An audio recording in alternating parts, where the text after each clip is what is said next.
নমস্কার। যুক্তি তর্ক সঙ্গে অর্কই আপনাদের স্বাগত। আপনাদের সঙ্গে আমি অর্কপ্রভ সরকার। ১৩ই ডিসেম্বর আমরা লাফিং স্টকে পরিণত হলাম। কেন হলাম সেটা আপনারা জানেন। Messi massacre.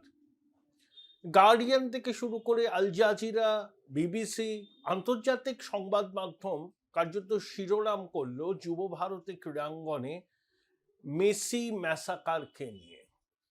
হওয়ারই ছিল, কারণ ঈশ্বর পরিত্যক্ত বঙ্গদেশে এই ধরনের ইভেন্ট করার মতো প্রশাসনিক দক্ষতা যে বঙ্গেশ্বরী সরকারের নেই, সেটা আবার প্রমাণিত হলো। আচ্ছা, তৃণমূল বলে না যে বিজেপি বাংলা বিরোধী, এরা সবসময় বাংলাকে অসম্মান করে, বাংলা ভাষাকে অসম্মান করে, এরা নাকি জমিদার।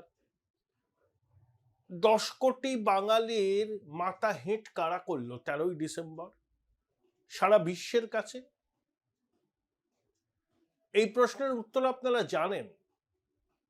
তৃণমূল কংগ্রেস এবং বঙ্গেশ্বরী সরকার। ১৩ই ডিসেম্বর বিকেলে হায়দ্রাবাদে রাজীব গান্ধী আন্তর্জাতিক স্টেডিয়ামে সুন্দর হলো মেসির অনুষ্ঠান।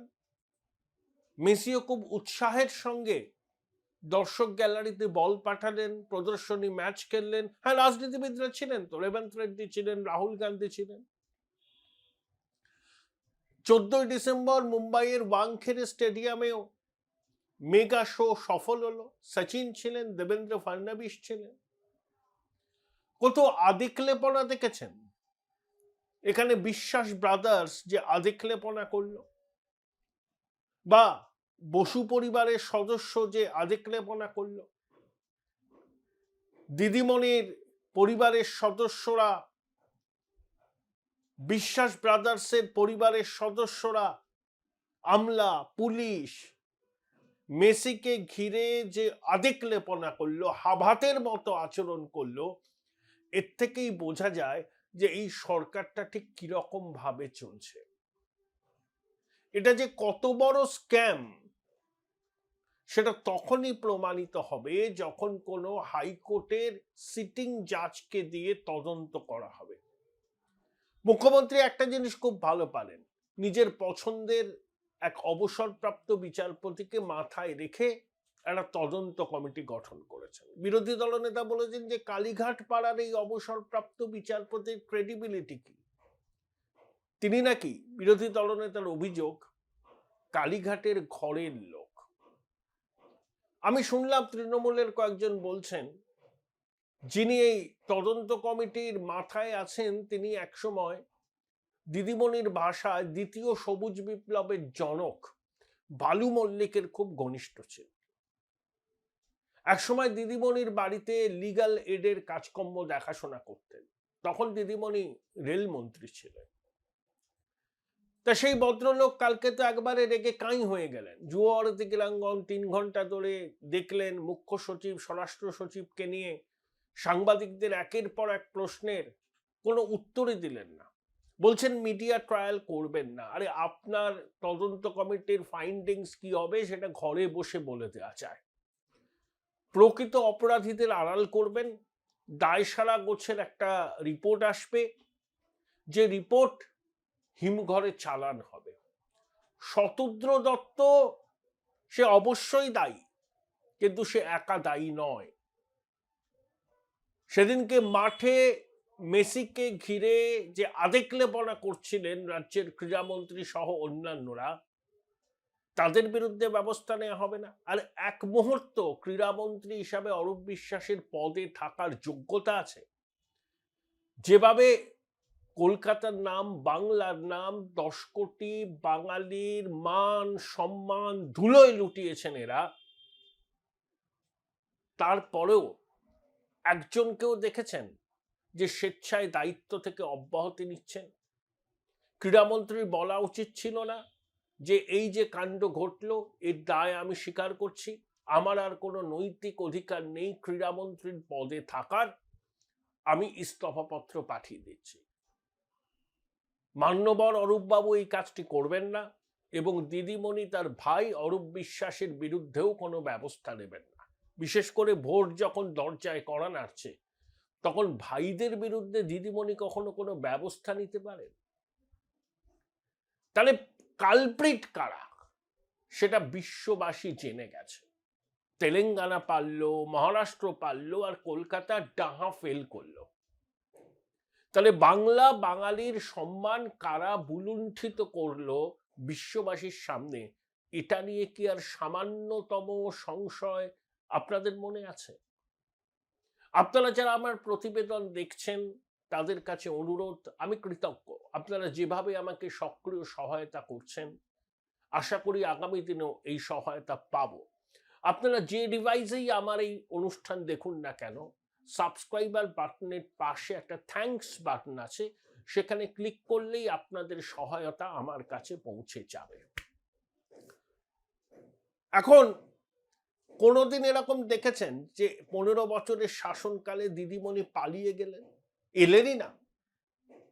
আসলে পুলিশ থেকে তিনি খবর পেয়ে গিয়েছিলেন তিনি মাঠে আসলে তাকেও ওই গো ব্যাক বা ধিক্কার এইসব শুনতে হতো। বঙ্গেশ্বরীর 15 বছরের শাসনে এরকম যে হতে পারে কেউ কখনো কল্পনা করতে পারেনি। দেখুন, কোনো ধরনের সমস্যা হলে দিদিমণি কিন্তু আগে সমাধান করবার জন্য পৌঁছে যেতেন, মাইক নিয়ে ঘুরতেন, আবেদন করতেন। এবার করলেন না, ভয় পেয়ে গেছেন। কারণ জনরোষের ভয়। হাজার হাজার টাকা খরচ করে টিকিট কিনে দর্শকরা ওই বিশ্বাস ব্রাদার্সের ছবি দেখবে, ওই বসু পরিবারের জনৈক সদস্যের ছবি দেখবে, ওই আমলা পুলিশের ছবি দেখবে, আর জায়ান্ট স্ক্রিনে মেসিকে দেখবে। দিদিমণি বুঝেছিলেন যে তিনি যদি যুবভারতী ক্রীড়াঙ্গনে গিয়ে মাইক হাতে নিয়ে দর্শকদের সংযত থাকার আবেদন করতেন, হিতে বিপরীত হতো। তাই পত্রপাঠ তিনি পলায়ন করেছেন। আসলে শুভেন্দু বলেছেন দিদিমণি একটা অন্যরকম পরিকল্পনা ছিল। তিনি মাঠে দাঁড়িয়ে স্লোগান দিতেন, খেলা হবে খেলা হবে করতেন, আর তার ভৃত্যকুল হয়তো মেসিকে দিয়ে একবার বলাবার চেষ্টা করতো খেলা হবে।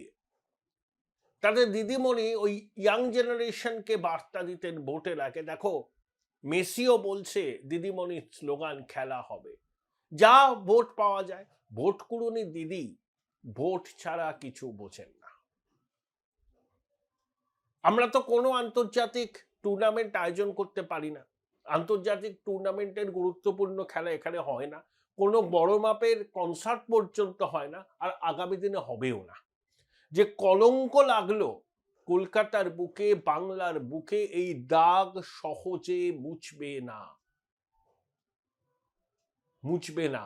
যেমন দিদিমণি চাঁদ সদাগরের মনসা পুজো করার মতো ক্ষমা চেয়েছেন দুবার, একটা তদন্ত কমিটি করেছেন। নৈতিক দায় নিয়ে ওনার ইনস্ট্রাকশন দেওয়া উচিত ছিল ওনার ভাই অরূপ বিশ্বাসকে, এক মুহূর্ত নয়, অরূপ তুই রিজাইন কর, যা কাণ্ড হয়েছে এর দায় তোকে স্বীকার করতেই হবে। দিদিমণি এটা বলবেন না। ছোটবাবু নাকি আমন্ত্রণ পেয়ে যাননি, কারণ ছোটবাবু ভীষণ ফুটবল ভক্ত, কিন্তু মেসির কাছ থেকে কি বুট টুট নেওয়ার জন্য তিনি খুব একটা লালায়িত নন। মেসিকে যদি ডায়মন্ড হারবারে নিয়ে যাওয়া হতো তাহলে তিনি উৎসাহী হতেন।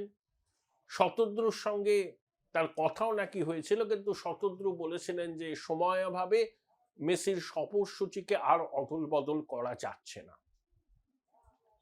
আচ্ছা, সৌরভ গাঙ্গুলি তো ছিলেন 13ই ডিসেম্বর স্টেডিয়ামে, টানেলে ছিলেন। কেন সৌরভ মাঠের মধ্যে এসে মাইক নিয়ে দর্শকদের সংযত হতে বললেন না? কেন তিনি ইন্টারভেন করলেন না? কেন তিনি ক্রীড়ামন্ত্রী এবং তার সাঙ্গপাঙ্গদের বললেন না যে এত দর্শক ভাই তোমাদের দেখতে আসেনি, তোমাদের প্রতিদিনই আমরা দেখি, টিভিতে দেখি, সাংবাদিক বৈঠকে দেখি, তোমাদের অমৃত ভাষণ শুনি, তোমাদের দিন আজকে নয়, আমরা ফুটবল রাজপুত্রকে দেখতে এসেছি, তাকে দু চোখ ভরে দেখবো, তার জন্য আমাদের গ্যাটের কড়ি খরচ হয়েছে অনেক। প্রিন্স অফ ক্যালকাটা যদি মাইক নিয়ে একবার বলতেন দর্শকদের উদ্দেশ্যে, তাহলে কি পরিস্থিতি নিয়ন্ত্রণে আসতো না? আমার ধারণা আসার সম্ভাবনা উজ্জ্বল হতো। ঠিক এই জায়গায় যদি সচিন থাকতেন, সচিন কিন্তু মাঠে নেমে যেতেন এবং সচিনের প্রেজেন্সটাই দেখতেন পরিস্থিতির মোড় ঘুরিয়ে দিত। যে দর্শকরা জলের বোতল ছুটছিল, চেয়ার ভাঙচুর করছিল, কার্পেট নিয়ে যাচ্ছিল, তারা কিন্তু মুহূর্তের মধ্যে সংযত হয়ে যেতেন। প্রিন্স অফ ক্যালকাটা করলেন না কেন? তিনি তো টানেলে ছিলেন। আর এই শতদ্র দত্তকে লঞ্চ তো সৌরভ করেছে, সবাই জানে। তিনিও দায় এড়িয়ে গেলেন নাকি বিশ্বাস ব্রাদার্সকে বললে পরে দিদিমণির কাছে তার নম্বরটা কমে যেত? যেসব সুযোগ সুবিধা তিনি নবান্নের 14 তলা থেকে পেয়ে আসছেন দীর্ঘদিন ধরে, সেই সব সুযোগ সুবিধা বন্ধ হয়ে যেত। এই আশঙ্কা থেকেই কি প্রিন্স অফ ক্যালকাটা মাঠের মাঝখানে এসে মাইক নিয়ে দর্শকদের সংযত হতে আবেদন করলেন না? আমি এখনো বিশ্বাস করি সৌরভ গাঙ্গুলি যদি এই উদ্যোগটা অন্তত একটু নিতেন, তাহলে কিন্তু পরিস্থিতি এভাবে হাতের বাইরে চলে যেত না। কিন্তু সৌরভ করেননি। অবাক লাগলো। আমি সেই জন্যই বলছি, ওখানে যদি সচিন থাকতো, দেখতেন সচিন মাঠের মধ্যে চলে যেত, দর্শকদের শান্ত সংযত হওয়ার জন্য আবেদন করত। কিন্তু প্রিন্স অফ ক্যালকাটা করলেন না। তিনিও কি একই রকম অনুপ্রাণিত হয়ে গেছেন? এই যে তদন্ত কমিটি রাজ্য সরকার গড়েছে, পর্বতের মুশিক প্রসব হবে, অশ্বডিম্ব প্রসব হবে, লিখে নিন, কিচ্ছু হবে না। দিদিমণি চেষ্টা করবেন বিষয়টা যাতে ধামা চাপা পড়ে যায়। একে এসআইআর এর আবহ, খসড়া ভোটার তালিকা বেরোবে, শুনানি হবে, একের পর এক ইস্যু আসবে সামনে। দিদিমণি তদন্ত কমিটি তৈরি করে বিষয়টাকে ধামা চাপা দেওয়ার চেষ্টা করলেন। তাহলে একটাই কাজ তো তিনি করতে পারতেন, এখনো পারেন, তার ক্রীড়ামন্ত্রীকে নির্দেশ দেওয়া, তুমি পদত্যাগ করো, নৈতিক দায়িত্ব নিয়ে তুমি পদত্যাগ করো। Join Indian Institute of Hotel Management now. Right choice, right decision. তাহলে অন্তত বোঝা যেত তার সদিচ্ছা আছে। চাঁদ সদাগরের মনসা পুজো করার মতো এক্স হ্যান্ডেলে পোস্ট করে তিনি ক্ষমা চাইলেন দুবার, এটাও খুবই তাৎপর্যপূর্ণ। 15 বছরের রাজ্য পাটে দিদিমণি কখনো ক্ষমা চেয়েছেন? আমার তো মনে পড়ছে না। আরজি করে তরুণী চিকিৎসক কর্তব্যরত অবস্থায় হসপিটালের মধ্যে ধর্ষিতা হয়ে খুন হলেন, তারপরেও মুখ্যমন্ত্রী ক্ষমা চাননি। বরঞ্চ অনিকেত মাহাতো, দেবাশিস হালদার, আশফাকুল্লাহ নাইয়ার মতো এইসব কৃতি ছেলেদের, তাদেরকে হ্যারাস করেছেন। অনিকেত মাহাতো মেধার বলে আরজি করে পোস্টিং পেল, তিনি যাতে এই পোস্টিংটা না পান, অন্য জায়গায় তাকে যেতে বাধ্য করার জন্য সুপ্রিম কোর্ট পর্যন্ত গেল রাজ্য সরকার। আমাদের করের টাকা খরচ করে কপিল সিব্বালের মতো একজন আইনজীবীকে নিয়োগ করেছিল, উদ্দেশ্য যে অনিকেত মাহাতোকে সবক শেখাবে। কেন দিদিমণির মুখের উপর তিনি কথা বলেছেন? কেন ন্যায্য প্রশ্ন তুলেছেন? কেন তিলোত্তমার খুনের প্রতিকার চেয়ে তারা পথে নেমেছিলেন? এই তাদের অপরাধ। সেই জন্য এই উজ্জ্বল তরুণ চিকিৎসকদের বারে বারে হেনস্থার মুখে পড়তে হয়েছে এই রাজ্যে। তখনও মুখ্যমন্ত্রী ক্ষমা চাননি, কিন্তু এবার চাইলেন, কারণ খেলাটা ওনার হাতের বাইরে বেরিয়ে গেছে। তিনি বুঝতে পেরেছেন মেসিকে নিয়ে যে আবেগ আপামর বাঙালির, সেই আবেগ বুলুণ্ঠিত হয়েছে, বাঙালি অসম্মানিত হয়েছে, প্রতারিত হয়েছে। তাই তিনি বাধ্য হয়েছেন ক্ষমা প্রার্থনা করতে। কিন্তু এই ক্ষমা প্রার্থনাতেই চিড়ে ভিজবে না, এই ক্ষোভের আগুন ধিকি ধিকি করে জ্বলবে। আমি দু একটা বক্তব্য শুনছিলাম ফেসবুক লাইভে, অনেকে বলছেন 26-এ বুঝিয়ে দেব, 26-এ বাঙালি বুঝিয়ে দেবে বঙ্গেশ্বরীকে। চিরদিন কাহারও সমানো নাহি যায়। টুপি দিয়ে বিজেপির জুজু দেখিয়ে অনর্গল মিথ্যা প্রচার করে, নির্বাচনের নামে প্রহসন করে, দলদাস পুলিশ এবং আমলাদের কাজে লাগিয়ে তিনি বারবার নির্বাচন জিতেছেন। কিন্তু এবারের লড়াইটা দিদিমণি কিন্তু সহজ নয়।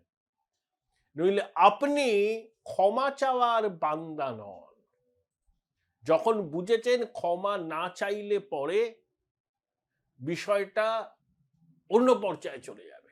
একেই তো আন্তর্জাতিক খবর হয়েছে, তারপরেও মুখ্যমন্ত্রী যদি নীরব থাকতেন তখন সেটাকে আর কন্ট্রোল করা যেত না। তাই ক্ষমা চেয়েছেন। ওটাও লোক দেখানো, তদন্ত কমিটি ওটাও লোক দেখানো, ধামাচাপা দেওয়ার উদ্যোগ। দিদিমণির উচিত তার ভাই অরূপ বিশ্বাসকে নির্দেশ দেওয়া, এই মুহূর্তে পদত্যাগ করা ক্রীড়ামন্ত্রী হিসাবে। কিন্তু তিনি করবেন না, অরূপও পদত্যাগ করবেন না। আরে আরজি কর কাণ্ডের পর স্বাস্থ্যমন্ত্রী হিসাবে দিদিমণির তো উচিত ছিল যে স্বাস্থ্য মন্ত্রকের দায়িত্বটা অন্য কাউকে দেওয়া। তিনি করেননি, তিনি ছাড়বেন না, তিনি দায় স্বীকার করবেন না। তা বঙ্গেশ্বরী যখন দায় স্বীকার করার মানসিকতা রাখেন না, তখন তার অনুজ অরূপ বিশ্বাস করবেন কেন? তবে তৃণমূলের অভ্যন্তরে বহু লোক এই সুযোগে অরূপ বিশ্বাসের মুন্ডপাত করছে, বলছেন অরূপের এই কিচমেরি ফটো, এই অ্যাটিটিউড বাংলার মান সম্মান ধুলোয় লুটিয়েছে।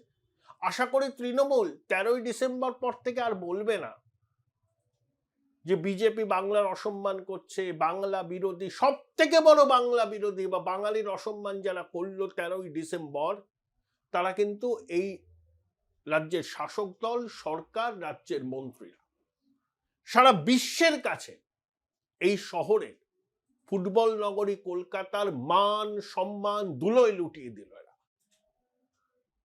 তাহলে কারা বাংলা বিরোধী, কারা বাঙালির স্বার্থ রক্ষায় অগ্রণী নয়, দিনের আলোর মতো পরিষ্কার হয়ে গেল 10 কোটি বঙ্গবাসীর সামনে।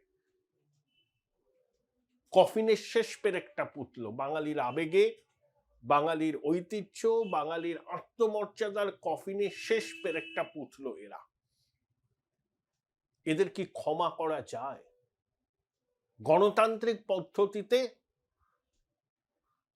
এর প্রতিবাদ যেন হয়, প্রতিবাদ সচেতনতার ভাষা।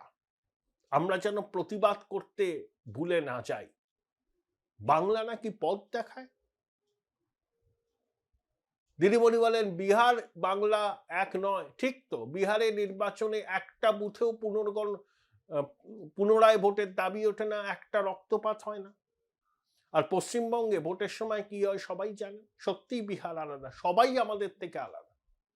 আমরা পিছনের সারিতে পড়ে আছি এবং সব থেকে পিছনে যাওয়ার জায়গায় আমরা দাঁড়িয়ে আছি। সবাই এগিয়ে যাচ্ছে, সবাই,